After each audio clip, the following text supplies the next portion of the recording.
Every snap is an interview. After the Snap. What a snap. Hey, keep your mouth shut, 50! I lead by example. With Blake and Reed Ferguson, discussing life in, out, and after football. To be able to leave walking away with a degree and a championship, it couldn't be any better. Yeah! Well, you can take this boy out the real south on but you can't take the real south out of my voice. And now here we go again, twist a little bit deeper because I got thick skin.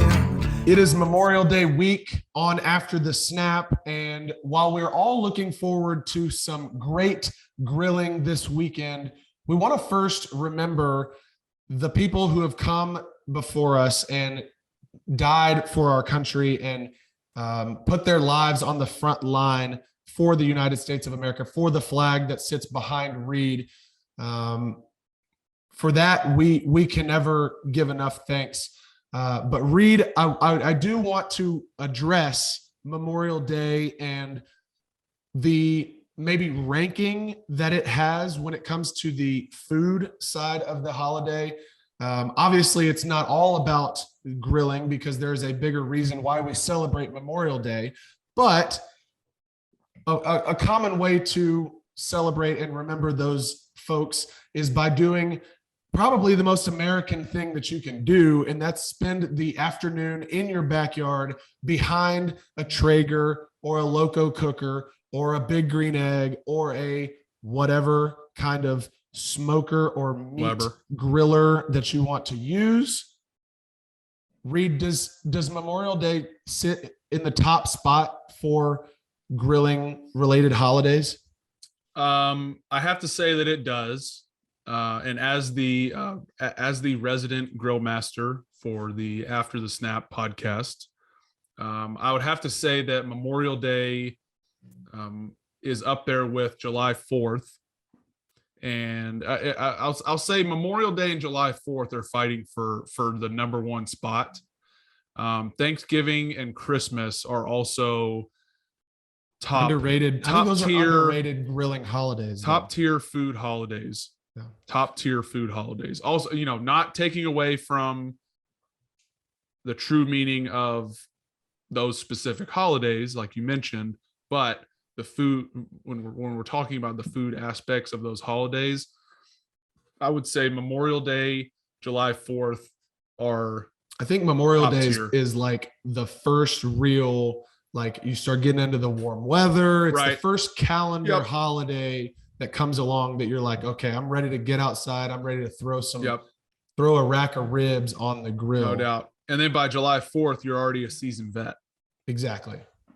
Yeah. You've got your rub picked out for the year that you're That's sticking with. You've got to go to by that point. That's What are some items that are must-haves on the menu for Memorial Day for you? I think that's a great question. I think you can do a lot of different things. There's really not like like a Thanksgiving or a Christmas. There's pretty much a set meal that most people eat. I think with Memorial Day, there's a lot of flexibility. You can spend, because you have the whole weekend. Yep. You can, if you want to do Memorial Day itself on Monday and do burgers and hot dogs on Memorial Day and have a couple brews, that's a little less stress, right? You're talking about if you want to spend more time doing a brisket or a pork butt or something along those lines, you could do that throughout the weekend. And then, that's a little more, you have to pay a little more attention, a little more prep work, kind of the whole 9 yards there. But it's very flexible. I would, personally, I like to be pretty creative with my burgers and the toppings and stuff. So, I'll normally save the more involved things for like just a generic weekend day kind of thing, like a Saturday, do a brisket or something. But for Memorial Day, I'll probably enjoy doing burgers or some smoked barbecue bacon. Chicken is also really good. Erica has a great recipe for that. So we're definitely going to be there. We're going to be on it this weekend. I feel like I feel like with the family coming into town, you've got your in-laws, obviously. You've got Big Kev and CC rolling into town, and you've got this hungry stomach. Hungry hippo. I haven't eaten in 2 weeks in preparation for this weekend. Well, maybe I do need to do a brisket then. I am rolling in, ready to grub. Love it. But for me, if I think back over, my memory, I think about burgers being like the go-to thing that people throw on the grill. If it's, a general Memorial Day celebration. But I never, ever would turn down a brisket. That is for me. There are not many things that I appreciate more than a good bark on a brisket. So I'm super pumped for it. I know you are as well. We will see. We'll have to give, maybe I'll have to give a review next week following the Grills Mafia, my first real Grills Mafia experience. Obviously, you've grilled a ton for me before, but since it has been created, I'll have to let you know my opinions. Another thing that we just wanted to hit before we got into the Josh Allen interview, we have obviously talked about this ad nauseum, I guess for a calendar year now, it seems like. Yeah. I think with like over a year ago, we were talking. Well, a year ago, we were talking about. It was right about this time last year that that Congress was making moves to create the NIL for the collegiate athletes. But it's gone a long way, and now it's all sort of the NCAA is digging their heels in. Coaches are starting to dig their heels in. It's mayhem in college football, and ESPN and our podcast loves it because it gives us content to talk about. Nick Saban and Jimbo Fisher swapping press conferences to just throw jabs at each other's recruiting haymakers is phenomenal. Talk radio and television. Haymakers at each other. I mean, Jimbo like he had like an emergency press conference. Yeah, he pulled a full on Dave Portnoy. Yes. To the emergency presser to defend his claim because Nick Saban happened to call him out in a press conference. And I respect it. I mean, if Nick Saban's going to sit in front of a microphone and say, "Hey, this is what's going on," and who's anybody to question what he says because of how long he's been around and whatever, I would want to have my fair talking time as well. So I respect it, but very few times have we seen an emergency press conference like Jimbo Fisher has put together. Yeah, it was Nick Saban obviously kind of kicked the whole thing off by talking about A&M. I mean, it's no surprise to anybody that this is getting brought up again. I mean, we've seen A&M in their recruiting class last year. They had never had I think maybe never had a top 10 or a top 15 recruiting class or something, something along those lines. And then I think they were like number one, right? They had a number one recruiting class when all of a sudden you can start, these athletes can start earning NIL deals. Just a little fishy. Yeah. Right. So Nick Saban basically just claimed that Texas A&M bought every player on their roster, which is a bit outlandish. And obviously who knows if he really believes that. But that was the match that started the fire. Yeah. I don't know why he thought it was necessary to say that after his questionable. It's been well documented that people think Bama pays players questionable too. So recruiting history, right?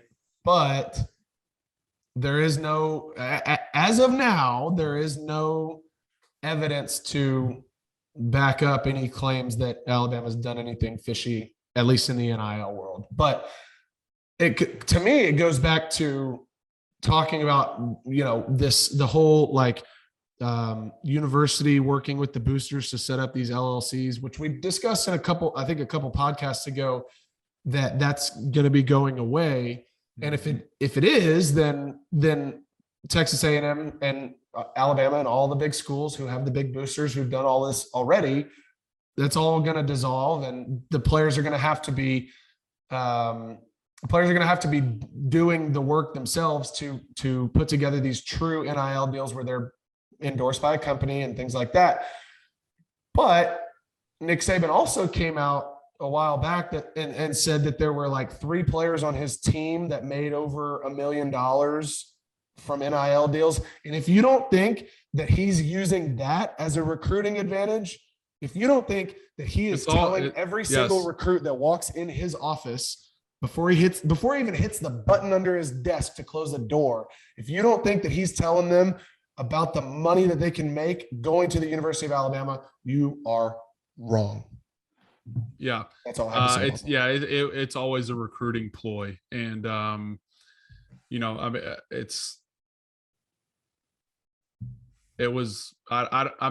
I'm still stuck on the fact that he is throwing himself into this fire. It doesn't make a lot of sense because there's been plenty of accusations. Yeah. They were one of the first. They were one of the first schools to set up those freaking LLCs. Yeah. Anyway, no idea. But then, so Jimbo listen to this podcast, so we got to be careful, I guess. Jimbo sets up the emergency presser, right, the next morning after the Saban stuff comes out, and he basically refers to him as he thinks of himself as a god, and says, and I quote, "When you walk on water, I guess it just doesn't matter," talking about Saban and soliciting money. So, I mean, he thought about that. He thought about that quote all night long. That one's been all night. That was in the back pocket for a while. all night long. And he also mentioned that he's had opportunities to go back and work for Nick Saban.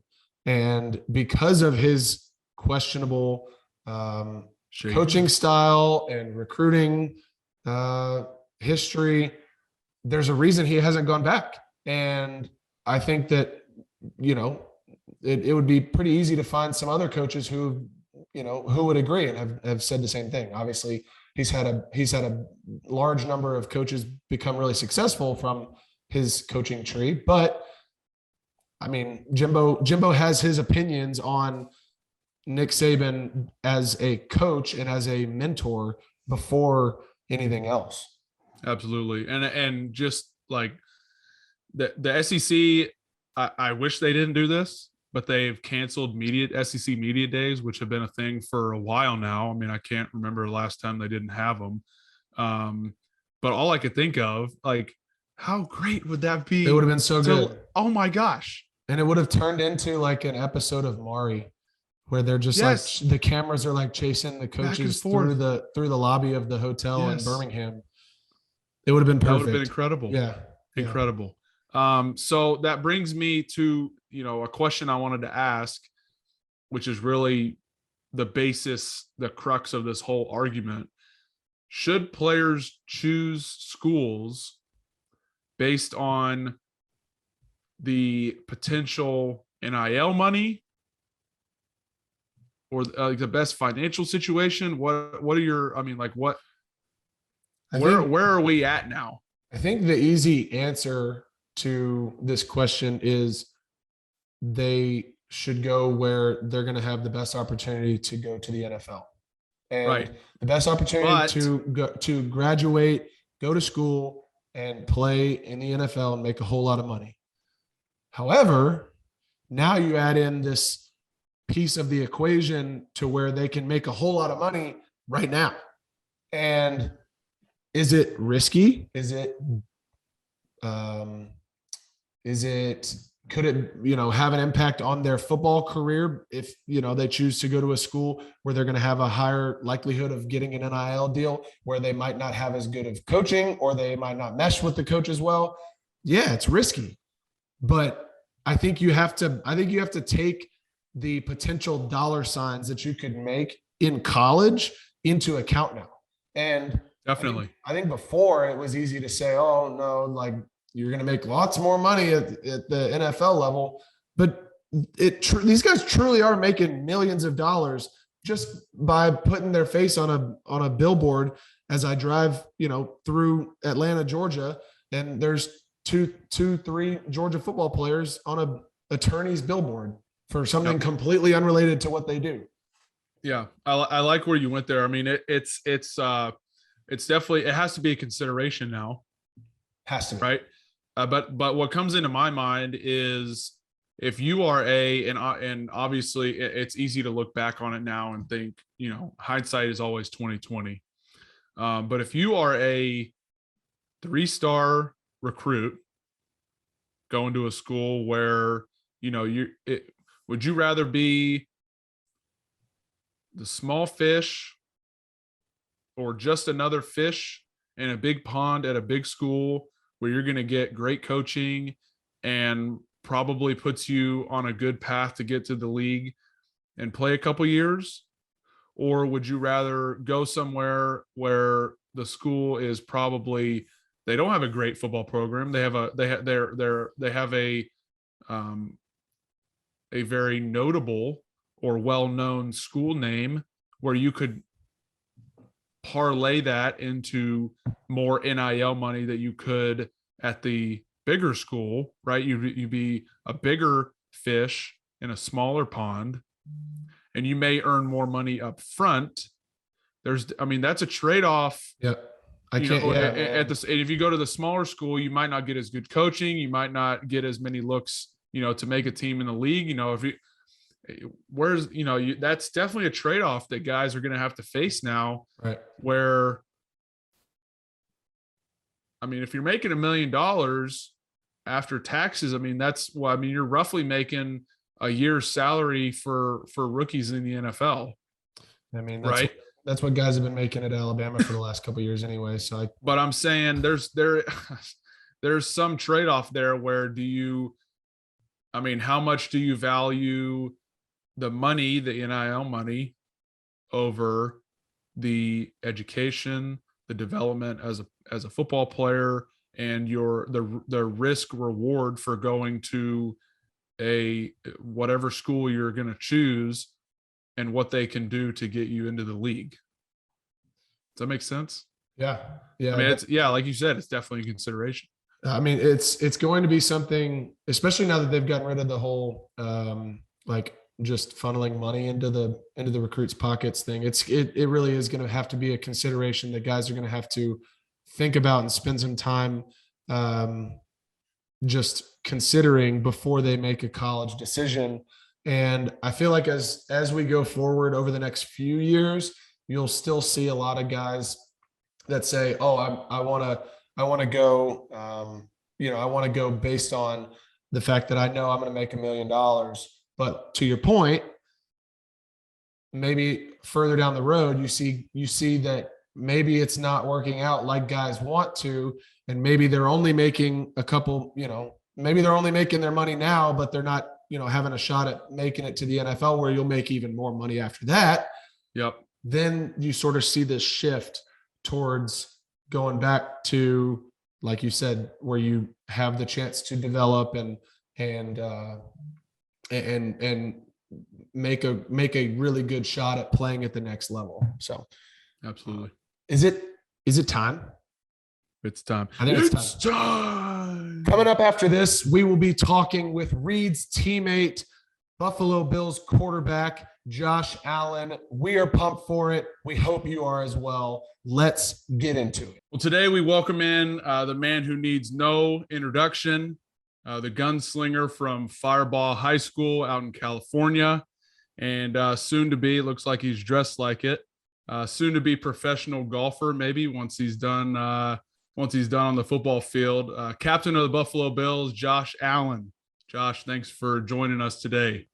Of course. Thanks for having me on. I appreciate it. Well, we're obviously we're super excited to have you on. Thanks for taking a few minutes today. Just getting into it. There's been a lot of talk, obviously a lot of coverage regarding your recruiting journey and stuff, how you got started playing football, small town, went to Wyoming and stuff, lack of college offers, the whole 9 yards. The majority of the listeners probably know the backstory. I want to start off a little bit talking about Buffalo.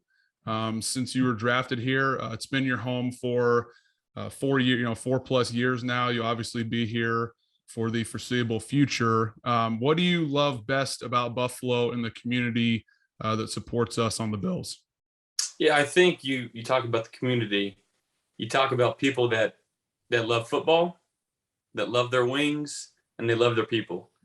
And if anybody's ever played here, they understand that the people here are just so nice every year.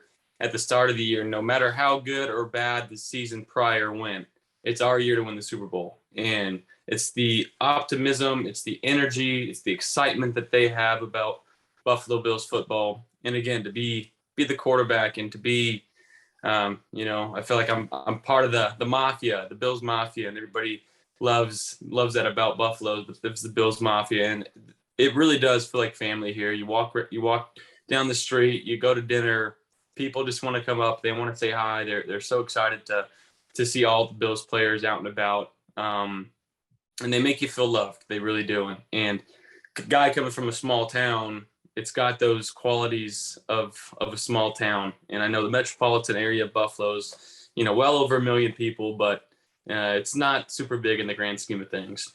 I wanted to hit on, you mentioned, coming from a small town. Has there been, since you've been here in Buffalo, has there been like a huge influx, well, not influx, I guess, but has everybody in Fireball turned into Bills fans? Absolutely. You always see, like, when American Idol singers, or they make it to the final stage, they come home and they do like a homecoming and everybody has banners and stuff. Is that what it's like when you go home for the off season? Yeah. And I haven't really been back to my hometown in a while. I haven't gone out, and I was there this past season, but I never stepped foot in town. I actually stayed at the ranch. But it's such a good feeling, and they support so well. During our playoff run, it was either last year or 2 years ago, they all supported, they got banners, and down Main Street of our town, there was Josh Allen banners everywhere, Buffalo Bills colored. It was really cool to see that. So I need to get back there. I need to kind of throw an appreciation day where I'll just feed everybody and just get everybody together, because again, it is such a small community. A bunch of my hometown friends, some of my best friends I grew up with are still there, and it's such a cool community. Hey, Josh, I wanted to sort of stay on the community, Buffalo community side of things. What did it mean to you to be able to participate in the event that your team did at Tops last week after the tragedy that happened there? Yeah, obviously it was going to the site, seeing some community members down there. It was tough, by no stretch of the imagination was it a fun day, but a chance for us to kind of be physical in the community and show how much we care and appreciate, the people here in Buffalo, the people in East Buffalo. It was an emotional day, and just knowing that what happened there should never happen. But for us to go out and to be in the community, and Coach McDermott kind of asked who would be willing to do that, and literally everybody raised their hand. So that was such a cool sight to see. Our guys go there, be helpful, wanting to make a difference, serving food to the community, and just being around for people that needed to talk, needed a hug, needed a high five, needed just a presence of people from outside of that smaller community that cared about them. And finally, it was 4 or 5 days after the incident, but there were some smiles, there were some laughs, there was hope. And again, I take great pride in knowing that our team has that capability in this community just to be there to brighten people's days. And that kind of goes to hospital visits, it goes to foundation events, whatever it is, people are willing to help here. And that's, we're the city of good neighbors for a reason. And, it was great to see our team do that for the community. Yeah, I think a lot of times guys, especially young guys in the league, don't realize the impact that you can have just by being present and being somewhere. Those community service events where you're just there and you just show up to put a smile on a person's face, like you said, in a hospital setting or something like that. It goes a lot further than a lot of guys realize. So I love that you guys did that. What else? We know that you're a big golfer. What else did you do to keep busy this off season? Couple months there, it can get a little dry and it can get a little bit boring. What have you done to stay busy? Yeah, I'm on, like you touched on. I played a lot of golf. That's what I like to do. I went to Mexico a couple times. One time with just some friends, Kyle Allen, his girlfriend, Sam Darnold, Christian Kirk was there with his girlfriend, and me and my girlfriend. So that was a cool time where it was just like legit let loose a little bit, have a good time. We were in Punamita, and just to get to hang out. And that was pretty early in the off season, so obviously the body's still healing. And just laying by the sun, swimming, golfing, that kind of jazz. So then I came back, and then I actually for Christmas got my entire family and my girlfriend's family a trip to Mexico again. So we went back, actually landed in the same airport, but we were in and out this place, and it was just the most unbelievable family vacation you could imagine. And for me to be able to do that for my family and my girlfriend's family, that one felt pretty good because, my parents were so gracious. They were the best parents when I was growing up for me and my siblings. And it was just kind of a little thanks to them and to my entire family for being the support system that they are. So we're gonna you mentioned golf. You played a lot of golf this off season. Obviously, you got a big event coming up here at the beginning of June. We're gonna hit on that in a few minutes. But switching gears here a little bit, the schedule came out recently. We got a few primetime games. Obviously, with Blake doing the podcast, we talk about the Dolphins Bills games a lot throughout, whenever those come up in the season. But we play on Thanksgiving again. This would be our third time, I believe, in 4 years. We've played the late slot last year. We've played in Dallas in the afternoon slot. I'm excited we get to go to Detroit this time and be in the early slot. That's always been a goal of mine. But how much do you like playing on Thanksgiving? Probably a lot since we've won 2 games. But how much do you like playing on Thanksgiving? And I need to know about the turkey legs. What's the verdict on the turkey legs? Yeah. No, I do love Thanksgiving games. And like you pointed at, we are 2-0 in those games.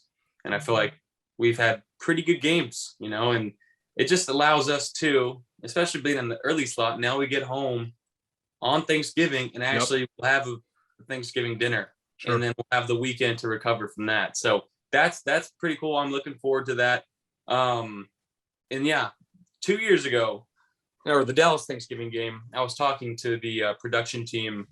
I think it was Tony. I think it might have been Tony Romo and Jim Nance that were calling that game. They were, and I had asked them, like, it was always a goal of mine to be on Thanksgiving and eat the turkey leg after, and they weren't going to do it. And I was like, please, like, if we win this game, like, that's all I asked. I just want turkey leg. That turkey leg is actually pretty good. I'll say that. Okay. Now, last year's turkey leg may have been the most dry piece of turkey. Oh no! So I took a bite. That's surprising coming from New Orleans. Like they're known for the food. I take a bite and they're asking questions, and I'm like chewing, and I'm like, I need water, or I can't. Like, they asked a question, I just looked at Dawson, and I just sat there chewing for probably another minute, and I was just like, I got to get this down. Like, basically 4 swallowed and got to answer a couple more, but I like got to locker room. I was like, no, anybody wants this, you can have it, but you don't want to touch this. Trust me. And I know Dallas Thanksgiving game, I took a bite and I'm going around and everybody's taking a bite. I remember Trey. I think Trey White got in on that. Trey White, right? Picture. Yeah, I did. So that is cool. And, as long as we're eating those turkey legs after the game, that usually means we've won. So hopefully we'll be enjoying another turkey leg after this next year. Sticking on the schedule, still talking about the upcoming season. When the schedule comes out, obviously everybody looks kind of see, if they know anybody in each city, excited to, circle a couple games. I circle the Miami games, obviously, when I get to see Blake throughout the season. Are there any games that you kind of look forward to now being a couple years in the league that you like, maybe away games that you like visiting more than others because people there, or, the California games obviously would be, is going to be special this year going out there sort of back home state. But is there any others that stick out to you, more than others? Yeah, I mean, obviously game 1 Thursday night, first game of the season, and I've heard stories of kind of that feeling, that atmosphere is like a playoff game. It's the anticipation of the entire season. I think it kind of like it can weigh on you if you let it. So understanding that, and again, it is a California game. I'll have quite a few people from my hometown there. It's probably about a 3.5-4 hour drive for them. So I know they'll show up pretty good. Other than that, I hand to God, I couldn't tell you our schedule or who we play. Like, I really haven't looked that far out ahead, and I try not to. Obviously, I know all of our division games. That's something we look forward to, because obviously we see those teams twice. I'm trying to think who else do we play? We play the AFC North and the NFC North. Yep. Playing Aaron Rodgers is always fun. Obviously, he's one of the greatest quarterbacks of all time. And then we'll have this little grudge match, that we'll be able to, hopefully I can hold that above his head when we play him, and I try to get into his head that way. I'm actually glad you brought that up, because that was where we're going to switch gears a little bit. You got obviously the big golf event coming up next week. How did this whole thing come about? I know you played Pebble Beach back in the spring. It's no question, no secret that you are a big golfer yourself. So how did that come about, and what can we expect from Team Allen / Mahomes? Well, you can expect us to win. I know we're the underdogs. We're going to win this thing. It's been a grind. My golf swing has been a grind. I feel like I've changed quite a few things, even in the last week alone, that I think are going to pay dividends here. And I feel like my swing is getting to a point now where I can be proud of it. I'm hitting the ball really well. But this offseason was not fun because I was trying to switch some things. I was obviously watching every video out there on YouTube. I was using a swing coach.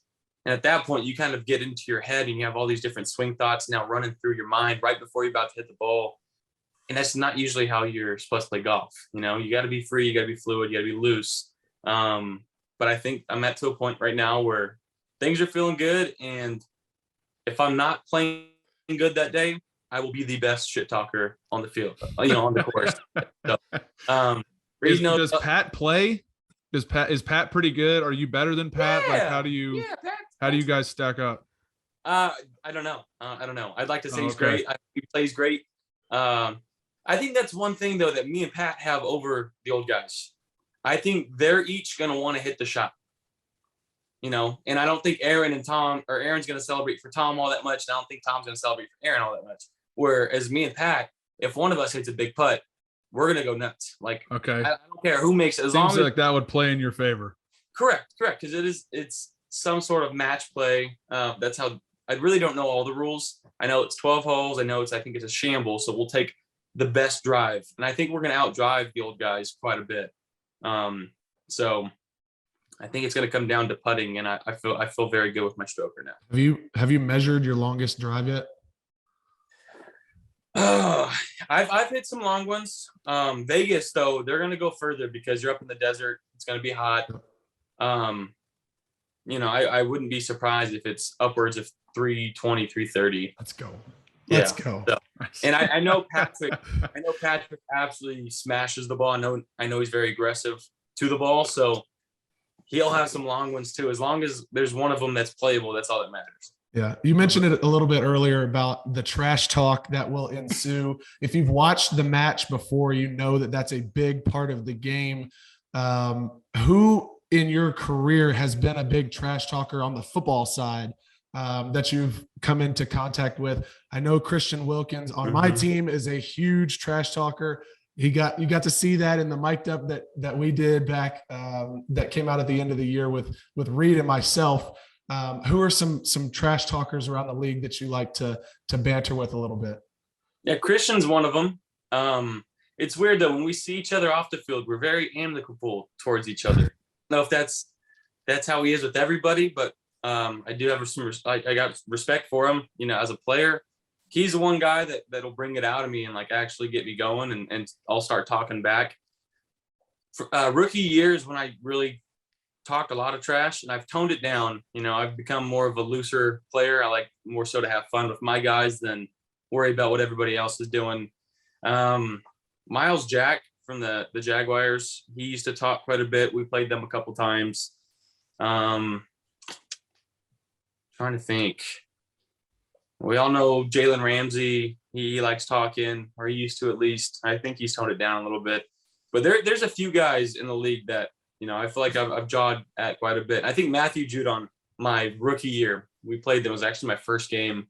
And I got hit a little bit out of bounds, and I got up and we were jawing at each other. But, he's a Patriot now. And, again, a lot of respect for his game and how he plays. So I'm sort of off the trash talking game, at least towards other players. Now, Reed will see me get pretty lively in our practices. It's fun. It's fun to watch. It is fun to watch. Usually it's the other way. Usually guys are the other way around. Yeah. I could think, like, I went to school. I went to college with Philip Rivers' little brother, Steven. He played at LSU when I was there.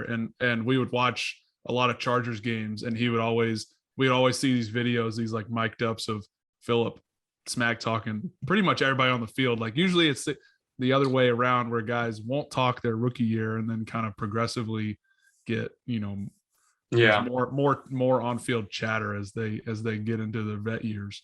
I will say, I don't start it. I don't start the trash talking. That's but fair.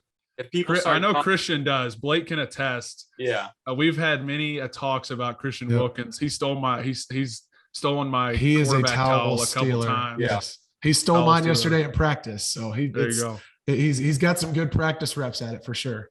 Yeah. So I want to hit on a few like a more serious note just before we get into some of the we call them short snaps. They're like quick fire questions and then some fan questions. When you are faced with moments of adversity or moments of high stress out there on the football field between the white lines, what are some things that you tell yourself mentally to kind of get yourself back on track or focused up for the next play so that you kind of get your mind right? Yeah, that's actually something I've been working on. I'm a very negative self-talker because I feel like I hold myself to such a higher standard that I'm literally out there sometimes cussing at myself. Like, what are we doing? Like, and it's just a way like, hey, I'm better than this. Why would I try to force something? Why would I do this? I expect that of myself. And as a quarterback, like we have to have that next play mentality. Like we can't let the interception that we threw on last drive affect our next drive going forward and the next throw and the next decision. Like we can't let that influence us because that's when you get into some really bad situations. Now I've taken on the fish method, I think really in my entire life. FISH. I'm sure you can kind of do the math on what the acronym stands for. And again, I to a point right now, like I love what I do. I love my life. I love my family. I love my friends around me. That I feel like I can't be bothered, if that makes sense. Like I know who I am as a person. I know what I want out of my life. And at the end of the day, I just try to be a good person. And I think that things typically take care of themselves. So the F it, S happens is a quick little reminder for me, like move on. Don't stress about something that you can't control. Fair enough. You guys just had Von Miller added to the roster. Obviously been around the league, been very successful in this league. What have you learned from him so far, or what are you looking forward to learning from him, just from a leadership perspective? Yeah, obviously he's got two rings under his belt now. And today is like kind of the first day in OTAs that we've seen him on the field. Like he's an athletic looking sucker. Like I didn't think he'd be that athletic looking on the field, but he's long, he's lean, he's quick, he's powerful. Like He's got all the intangibles, obviously. And again, just being able to talk around him, hear him, obviously seeing him coach up some of the younger guys that we have at the DN position. He was very kind of just to himself today. I think he was just trying to get a feel for who people are and what they do. But I am looking forward to, being able to sit down and talk with him and pick his brain a little bit of how he, how those teams that he was on that won Super Bowls, how they operated. So I'm very fortunate and very glad that he chose to play here in Buffalo. And, he's got a lot of good years left. This last question is one that I've been looking forward to asking you. And it'll also be a little bit of a warm up for our short snap fan questions. I saw an article that says that this is the headline: Josh Allen throws up before every game as his teammates watch and cheer him on. Can you talk about that a little bit? I ran it by Reed earlier, and he said, yes, I have. I've borne witness to this, and apparently it's electric. So I want to hear from the guy. Yeah, it's this weird thing, and I haven't always done it. But even going back to college, I got like this weird, like, gaggy sensation when I started playing only games, like not practice, not with anything else on game day. I don't know if it's the air. I don't know if it's like a subconscious anxiety that I literally don't feel anywhere else except like right where your little uvula spot is. I think that's it, right? Uvula. And the only way that I get rid of the gagginess, and like for some reason, like I'll throw a ball and my thumb will like cramp up like this, and then I'll have to like use my other hand to actually get it out. But ever since I started throwing up, all that stuff disappears. So now it's just like it's a thing. Like as soon as we get done with pregame warm up as a team, I come inside, go straight to the locker room, bathroom, and there's people right there cheering me on. Like, let the demons out, brother. Let them out. They know that this is about to happen, so they actually like get a front row seat for it, or is it just there's whoever's some guys in there? Okay, it's usually, and it's kind of right by the defensive side of the locker room. Okay, there's a couple regulars. Yeah, John Feliciano was a regular there. Darrell Williams was a regular. Cody Ford every once in a while. So it's a weird sensation that I do, and I do it literally every single game. Sometimes it's a lot, sometimes it's a little bit. And I don't eat before these games, so I typically don't throw up a whole bunch, but it's got to come out. Love it. Thank you for answering that for Blake. He was I think he lost sleep last night for sure. overthinking if he should ask you that question. Yeah. Okay, so a few short snaps before we let you go. Favorite wing spot in Buffalo, and how many can you eat in one sitting? Ooh, so Barbell is going to be my number one pick. I feel like that's a unanimous. Yeah, they're hot, are extremely hot, and then they also got the honey butter barbecue Cajun. I mean, if on a good day, if I'm really trying to go after it, I think 30-35 wings. But I will. Is 30-35 hot, or is 30-35 like no spice at all? The hot takes it down a little bit. I think that'd be more so honey butter barbecue. Okay. I can take down a bunch of those. I will throw in one more spot that I've grown extremely fond of their wings. Mulberries.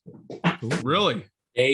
Their hot wings have such a great flavor. I don't know if I've ever heard that. Blake, that's an Italian spot. Really? It's up here. Joe does a good job. My dog just jumped in too, so hey, a little skydiving. Yeah, mulberry. Okay. All right. Favorite athlete of all time? Favorite athlete of all time? I'm gonna stick with the golf and say Tiger Woods. He's like, there's been two athletes in my life that like my heart beats for them. It was Tiger and Kobe. Love it. The two guys. I think this was Blake's favorite fan question from yesterday that we got. Top notch.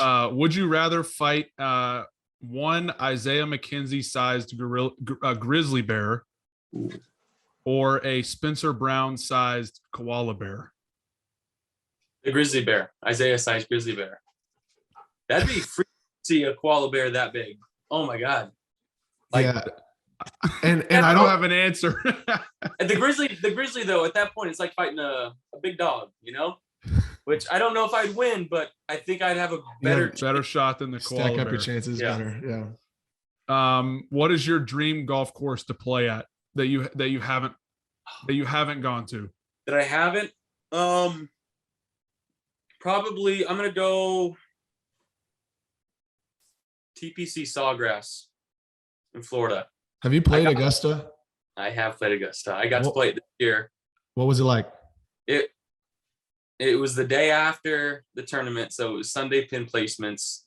I don't know if they cut and rolled that morning, but the greens were unbelievably fast. Honestly, off the tee, I went back and I played the players tips about 15 holes. There's not a whole lot of trouble off the tee, but again, it's your wedge game and it's your chipping and your putting. Like that's really all it is. And if you know the course, like Tiger knows it, obviously he can play it a little differently than most guys. You don't have to be overly long there. Now they did move a few back. Hole 11 was a doozy. I went and played that from the back, and I mean it could be a long par 5 and it's a par 4. Wow, that's pretty cool. Biggest career hurdle that you've had to face thus far? Anthony Barr. No, I'm just kidding. I was going to Great say answer. not on the Great Minnesota answer. Vikings. Career hurdle that I've had to. Is it throwing up? Is it learning to throw up? Learning to throw up. That's been the secret Okay, weapon. okay. I guess just, again, being comfortable with who I am as a person, as a player, and trying to be the best leader I can be that way. I think, again, I talked about this a little bit today in my post-practice conference. I got asked, like, well, how did you develop your leadership qualities? Honestly, I try to be myself, whether I'm telling a joke to Reed Ferguson or Sean McDermott. Like, I'm still going to say the punchline the same exact Absolutely. way. And I think guys appreciate that and respect that. And again, when I'm on the field, winning is all that I care about. So that's what I try to do. Captain America or Iron Man? Iron Man. Fair, great answer. Favorite away stadium to play in? Man. Love it. Least favorite? Least favorite.